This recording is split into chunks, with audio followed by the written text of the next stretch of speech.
दूंगा। युद्ध जो होता है सर, आपको क्या लगता है कैसे लड़ा जाता है? जज्बे से, इसमें कोई दो राय नहीं, जज्बा चाहिए होता है, पर सिर्फ जज्बे से नहीं लड़ा जाता। जोश से, सिर्फ जोश से भी नहीं लड़ा जाता। होश से, सिर्फ होश से भी नहीं लड़ा जाता। तो हथियारों से, तो हथियारों से भी, सिर्फ हथियारों से भी नहीं लड़ा जाता।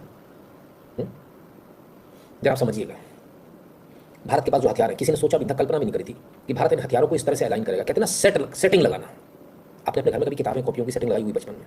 मैं बड़े उससे लगाता था, बड़ी किताब नीचे, उसके ऊपर छोटी, बिल्कुल एकदम बारीकी के साथ, कोई बड़ी छोटी ऊपर नीचे नहीं हो जाए। तो दिखने में भी अच्छा लगता था, सेटिंग बड़ी अच्छी तरीके से करते थे। भारत ने भी बहुत सारी चीज़ें बाहर से खरीदी, बहुत सारी चीज़ें घर में बनाई। आकाश, QRSAM, रशियन मेड S-400, ये तमाम सारी चीज़ें हमारे पास में थी। ठीक है, हो सकता है किसी और के पास में भी हो, पर आज पूरी दुनिया में मालूम क्या बात चल रही, जो आपके आपके कानों तक नहीं आ रही, जो मैं बात आपको बता दूं। पूरी दुनिया कह रही है हथियार चलाना सीखना तो इनसे सीखो।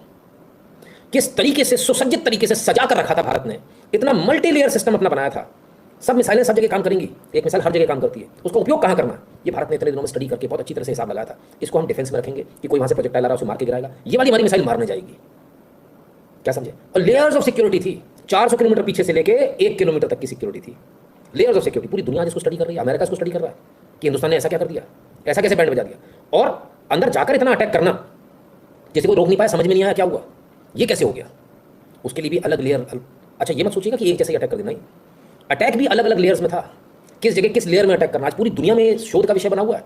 आप मिलिट्री स्कूल्स में देखिएगा, ये आपको पढ़ते हुए चैप्टर मिल जाएंगे आपको 1-2 साल बाद, 1 साल नहीं मिल जाएंगे, सारे मिलिट्री स्कूल पढ़ेंगे इसको। ये भारतीय सेनाओं ने करके दिखाया, BSF ने करके दिखाया, सबने करके दिखाया।